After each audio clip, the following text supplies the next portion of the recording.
น้ำยากระปุ่นหรือว่าขนมจีนเนี่ยทุกคนเนาะเครื่องหนึ่งไฟหนึ่งตัวนี้ของแซ่บมาทุกคนกินข้าวน้ำกันกินข้าวเช้ามื้อนี้กินนี่แหละลาบไก่เนาะลาบไก่ครัวมาทุกคนกินข้าวปุ้นน้ำกันทุกคนเลยเนาะหลังจากเฮากินข้าวแดงเฮาก็มากินข้าวปุ้นต่อบัดนี้ในพานเฮ็ดข้าวปุ้นอยู่ป่าอยู่ลงทุกคนเลย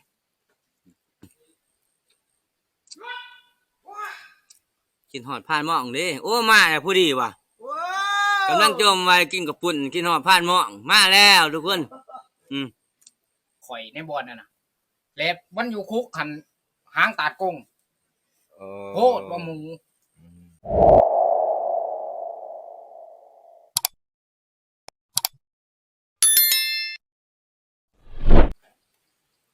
กับทักทายสบายดีทุกคนสบายดีตอนเช้าทุกคนเลยมื้อนี้เนาะมื้อนี้เป็นการเข้าป่ามื้อแรกทุกคนเลยมื้อนี้เนาะเมื่อคืนนี่ฝนตกเมื่อคืนทุกคนเลยเนาะเอามื้อนี้เฮาก็สิมาตื่นเช้ามาเฮาก็สินี่แหละทรายเขาก่อนมื้อนี้ทุกคนเลยบัดนี้ทรายเขาแล้วเฮาก็สิกินเนี่ยได้ไก่ครัวเฮาลาบแล้วลาบก้อยเนาะที่เฮาไก่ครัวที่เฮามานเมื่อคืนทุกคนเลยเมื่อคืนนี่จัดไก่ปลาไปตัวนึงนะต้มโอ้แซ่บดีคืนนี่ทุกคนแล้วก็เฮาก็สิ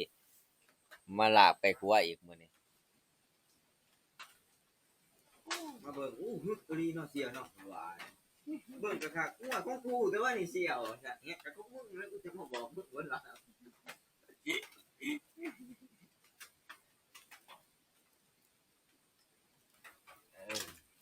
เอากำมายอมตากำมันยาก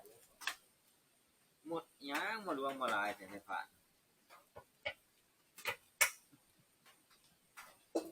คือว่าเขาอีไดแล้วก็ตัวเป็นคือกันเนาะโอ้ยเอากันนี่แหละเอาไว้นี่แหละเอาไว้มื้ออื่นหมดตายทุกคนเลยนี่แหละเอาไว้นี่แหละนี่มื้อนี้ก็ยันสิตกอีกทุกคนเลยสิฟ้าไหลแห้งอีดีโอ้ไหลปัดๆเลยโอ้บ่จักหลายทุกคนเลยตอนอยู่บ้านหันมือตกมือบ่ตกไหลบัดขึ้นมาพู้แล้วโอ้ยฝนตกไปไสก็บ่ไหลบาดนี่สิได้นอนกินข้าวจี้แล้วแหละทุกคนเอ้ยบาดนี่เอาเบิ่งตัดไม้ไปเฮ็ดอันนี้ก่อนทุกคนในพานมีแนวเฮ็ดเด้เนาะเฮ็ดเด่นไปหั่นแหละเฮ็ดเบ็ดซิดทุกคนเลย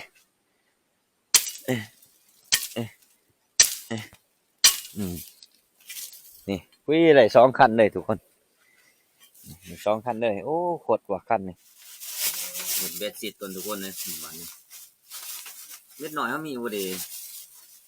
โอ้มีอยู่เล็กน้อยเล็กน้อยมีอยู่ทุกคนโอ้เบ็ดเป็นกับพุ่นบ่ต้องห่วงเบ็ดนี่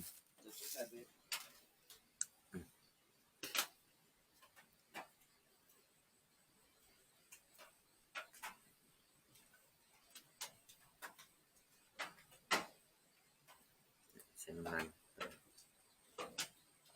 เอาปุ่มใส่ก่อนใส่เลยนี่บอกปุ่มนี่เบ็ดสิน้ำไหลนี่ถ้าบ่มีกระปุ่มนี่บ่จมปิ้ว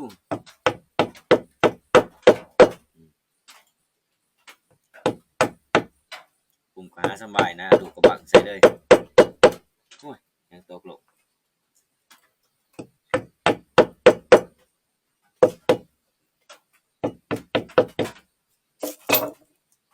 นี่กดแล้วเนี่ยชิดน้ำกำลังแดงๆพอดีโดด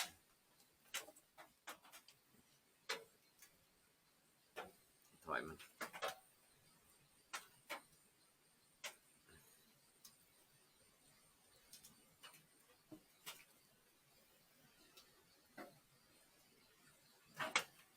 สบายนะตกกับบัวยากน้ำพอดีกับห้องนี่ก็อยู่ข้างเตียงเขาเลยเห็นเบ็ดซิดเลยโหลดนี่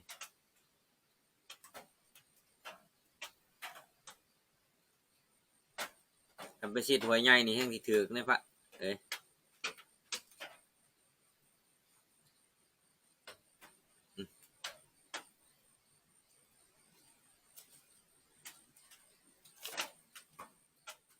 สิเบ็ดไว้เฮาก็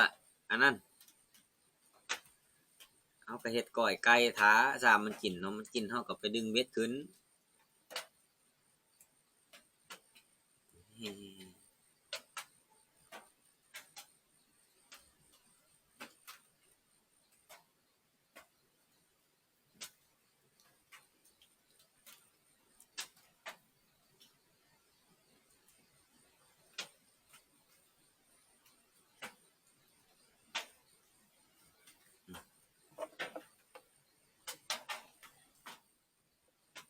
นี่หัวมาไปเลยเฮา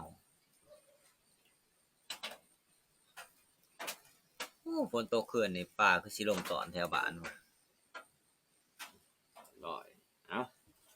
เบิ่งไปสิกันก่อนทุกคนเลยสิไว้ก่อนหาเหยื่อมันก่อนทุกคนมานี่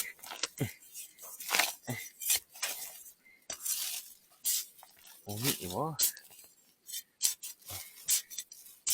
โอ้นี่ไล่แล้วทุกคนนี่เหยื่อมันใส่เดือนนี่ไล่แล้วนี่นี่เอาไปลองกันทุกคนเลย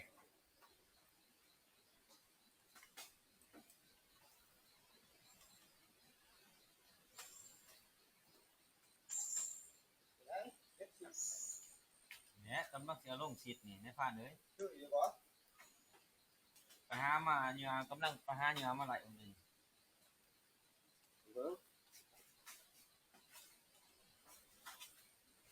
มั่วเกือบถือไปไหมเอากดเด้อมาถือเด้อรอรุ่นทุกคนบาดนี่เนาะว่ามันสิเป็นจังไรโอ้ยมันอีดีเนาะโอ้ยเป็นปูก็ใหญ่ไปเลยเนาะ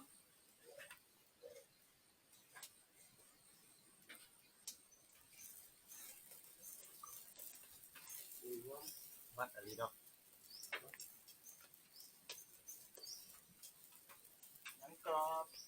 โอ้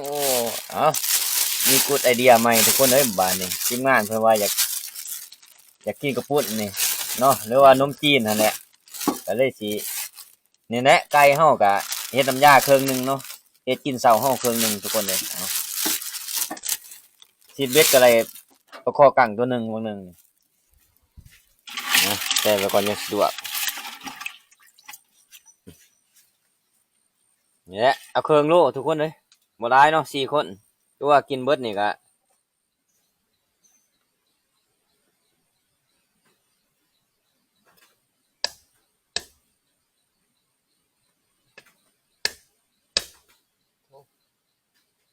โอ้มีผ้าเนี่ยหมู่เขาเลยอาหารการกินเฮาก็มี2เมนูทุกคนบัดนี้เนาะซึ่งลาบไก่แล้วก็ขนมจีนทุกคนมื้อนี้เนาะนี่แหละบ่เคยได้ยินว่าขนมจีนก็เลยสิมาเว้าว่าขนมจีนมื้อนี้เนาะ คือคือเขาหลอกไปกินแต่พุ่นแต่ไปไทยพุ่นทุกคนเลยเนาะนี่ตัวนี้เฮาสิเฮ็ดน้ำยากระปุ่นหรือว่าขนมจีนเนี่ยทุกคนเนาะเครื่องหนึงฝ่ายหนึงตัวนี้ฝ่ายหนึงเฮาสิปิ้งแล้วก็ก้อยทุกคนเลยเนาะเอาใส่โดดในพานเอาเห็นอันนั้นแล้วมื้อนี้เห็นพานหม้อมาแล้วมื้อนี้เป็นตอกลับมื้อนี้พานหม้อ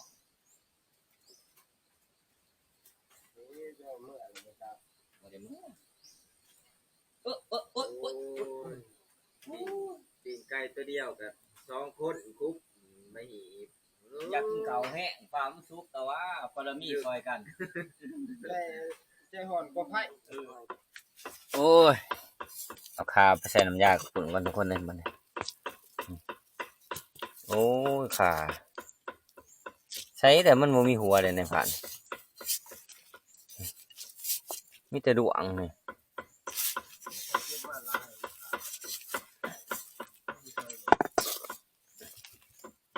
แต่หัวหนึ่ง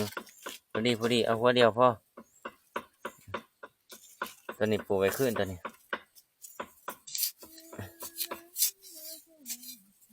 เทียมให้อีกเลยเนาะ ทั้งข่าทั้งกระเทียมใส่น้ำกันเนี่ยเอาตัวนี้โปะไปขึ้นทุกคน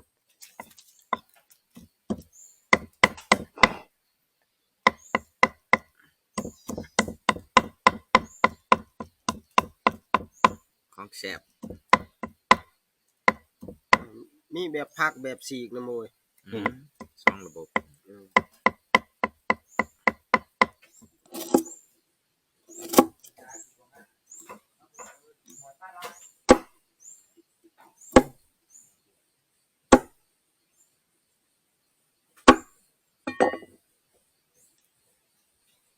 ค่ากับค่าปลาได้ทุกคนเนาะ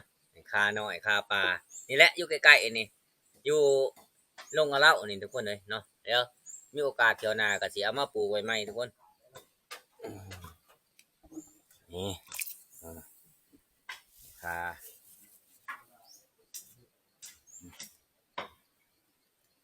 พริกใส่ก่อนเอาเผ็ดบ่ในพานบ่เผ็ดดอกเนาะ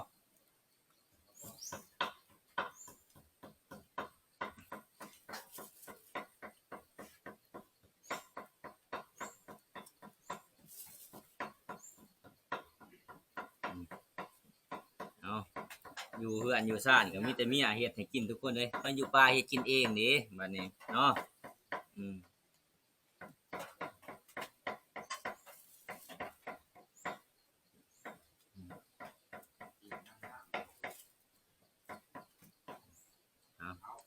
ใส่บ่หลายดอกทุกคนเลยมันเผ็ดในภาคก็กินเผ็ดบ่ค่อยไหล ส่วนหนึ่งได้เครื่องหนึ่งได้คนส่วนอีกเครื่องหนึ่งไปด่างกระพุ้นมาทำลาบต้นแห้งเลย4 คน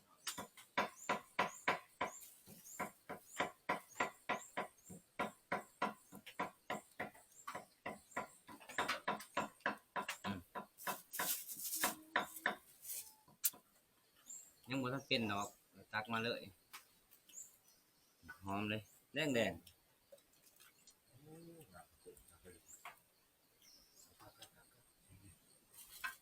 างกระพุ้นเข้ามาใส่ประเดกลายแล้วมันจะเสียบ สิเอาตอนมันลง โอ้บ่มีจะได้ยังแซ่บ อยู่ในตอนมันลงนี่นะเอาเนี่ยตีพอดีใส่เบิดขวด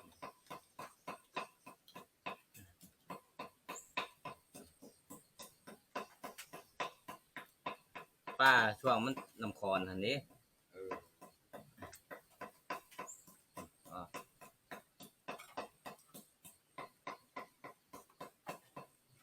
เอาเกิน หมู นี้ ย่าง นะ มันก็สิกินคือกันนั่นแหละ กินเบิด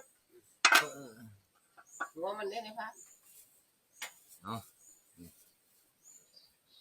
ผู้ที่เต็มหม้อผู้ดีทุกคนเลยเนาะเบิ้งใช้เหลี่ยมบวงเฮาสิแย่ลงมันบ่ลงมันเหลือหม้อมันน้อยบ่ลงครับ มันกายอยู่นั่นแหละ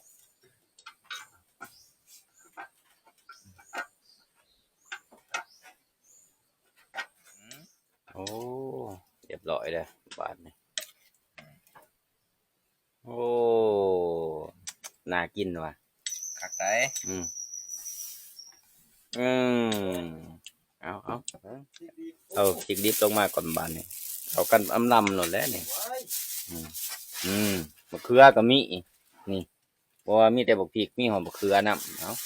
ามาทุกคนกินข้าวน้ำกันกินข้าวเช้ามื้อนี้กินนี่แหละลาบไก่เนาะลาบไก่ครัวที่เฮามานเมื่อคืนทุกคนเมื่อคืนนี่ก็ต้มไก่ปลากินน่ะไปตัวนึงเนาะก็แซ่บดีคืนนี่ก็แซ่บดีทุกคนลาบไก่ครัวนี่เอามากินข้าวเช้ากินลาบไก่แล้วก็ยังมีเมนูนึงอีกทุกคนเลยกระปุ่นเนาะคือว่าขนมจีนน่ะทุกคนเลยเนาะเบิ้งทำแหลกเบิ้งผักเยอะ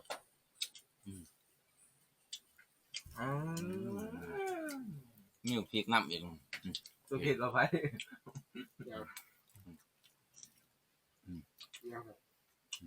เราเดินกินผักเยอะ อร่อยลอง แซ่บดีทุกคนปักกรอกก็มีตามไปเลย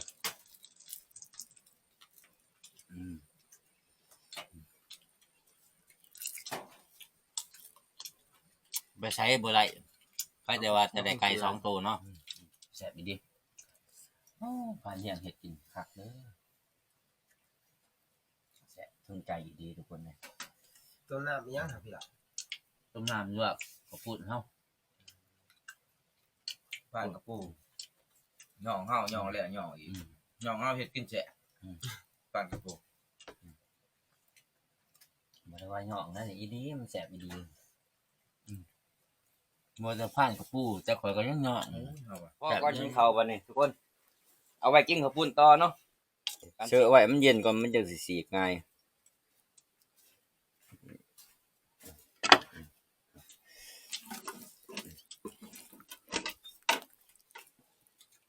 โอ้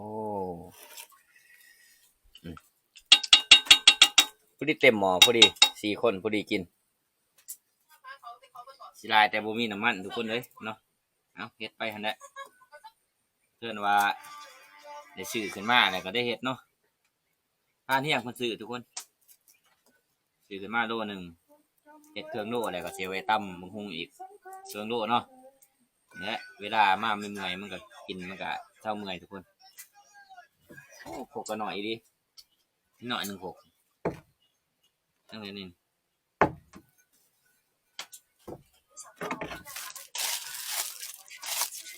ข้าวคั่ว เอามาสิมันหักล่ำลงตับ พริกเจียกใส่วงหนึ่งเกือบเขาต้า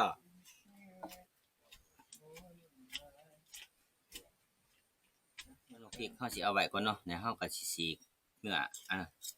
เนื้อมันต่ำเนาะเนื้อไก่หั่นแหละไก่ก็มันโอ้หมดก็มาหลายดีหมดก่อนสีนี่ชิมก่อนชิมไก่มาผู้หยาบอีกตัวใหญ่โพดหยาบ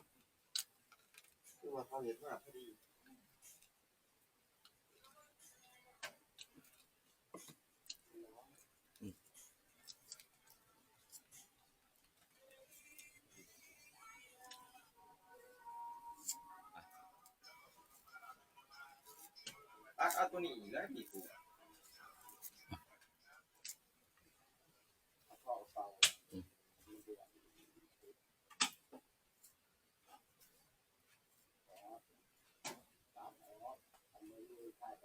ลงเบิดบาทเดียวเลยบ่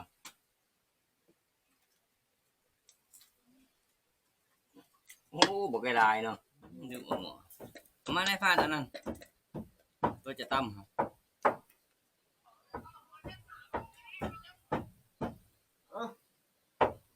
ได้ที่แล้วบัดนี้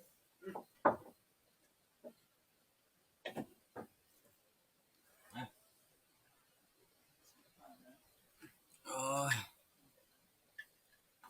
นี่หัวอีกต้มแล้วก็ตั้มแล้วก็มาขัวใส่กันครับ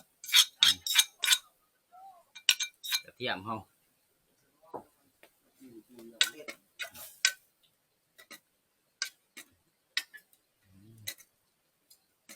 จะได้แต่บ่มีน้ำมันเนี่ยเนาะสร้างมัน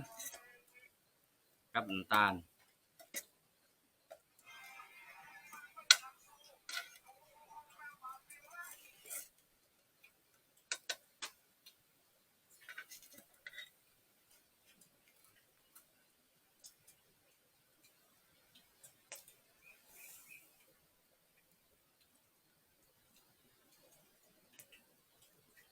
ลวกร้ายคนพอไม่กินแล้ว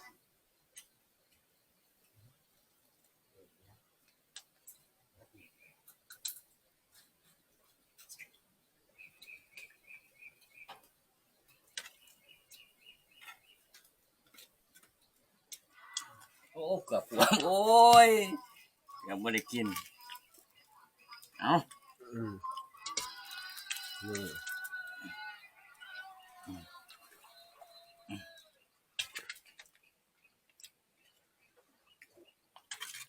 ถ้ามีน้ำมันมันน้ำมันก็สิขึ้นอยู่แล้วนี่มันบ่มีน้ำมันพืช ป้าคักแล้ว เบิ่งสิเบิ่ง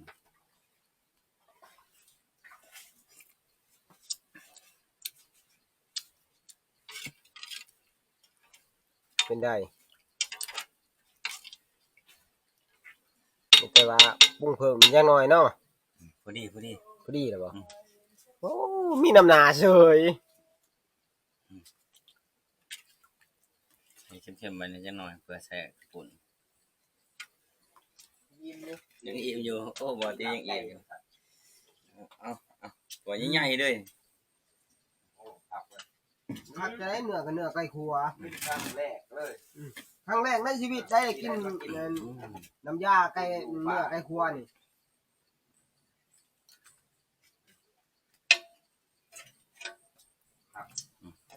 ต่างไปกวนครับเลยทุกคน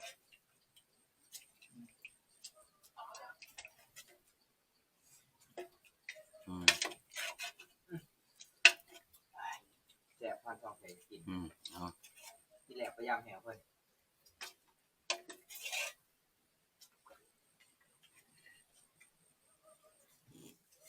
นั่ง นั่งอยู่โต๊ะบ่ นะไปนั่งอยู่ปุ๊บ มาทุกคนกินข้าวปุ้นน้ำกันทุกคนเลยเนาะหลังจากเฮากินข้าวแล้วเฮาก็มากินข้าวปุ้นต่อบัดนี้ในพานเฮ็ดข้าวปุ้นอยู่ป่าอยู่ลงทุกคนเลยเอาเจ้าของเฮ็ดยังบ่ทันได้ชิมเลยจักจ้างจักนัวนะเพราะว่าเฮ็ดกินนี่บ่ค่อยชิมหรอกทุกคนอืมแซ่บว่ะแซ่บ พันมองนี่ กินหอดผ่านหมองเด้โอ้มาแล้วผู้ดีว่ะ ว้าว กำลังจมไว้กินกับปุ่นกินหอดผ่านหมองมาแล้วทุกคนโอ้ยกำลังว่ากินหอดผ่านหมองเด้หัวมาซะ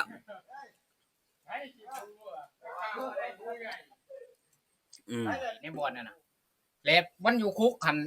หางตาดกงโคตรว่าหมูมีแต่ใหญ่ๆชุ่มบ่ชุ่มก็มี ได้ยังแน่พวกจะไป สิได้หยังได้ป้า6-7โต ไปเครื่องบ่ ปลาครึ่งเขาบ่ใหญ่น้ำขึ้น โอ้ได้เชย ครับได้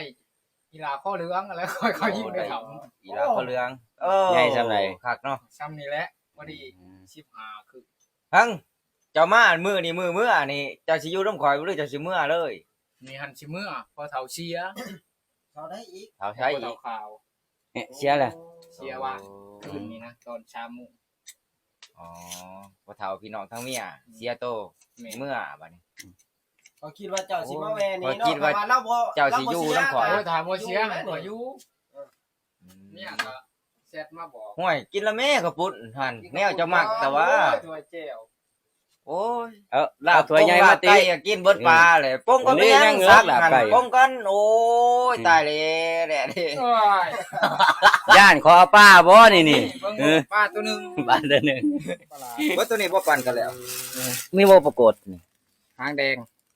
ซอยครับ ปลาเครื่องมันสิออกหางแดงเนาะแม่นแหละ ข้างปรากฏข้าง นี่ป้ายัง คือปลาครึ่งอะไร ปลาเครื่องคือกัน โอ้ตัวนี้แมงเหง่าโอ้เจ้าก็เฮ็ดแนวนั้นเนาะ ครับบ่ได้อยู่ได้กิน เอาบัดเมื่อก็สิเอาซีนหมูเมื่อผากแกหรอก ตกใจแล้ว กินข้าวกินน้ำแล้วก็กินกับปุ้นแล้วก็ในพานก็สิขอปิดคลิปไว้ซ้ำเนี่ยทุกคนเลยเนาะรอติดตามคลิปหน้านะทุกคนเอาก่อนอื่นก็ขอขอบใจทุกคนที่เข้ามาติดตามได้รับชมในพานตั้งแต่ต้นจนจบทุกคนเลยเอาขอบใจหลายๆทุกคน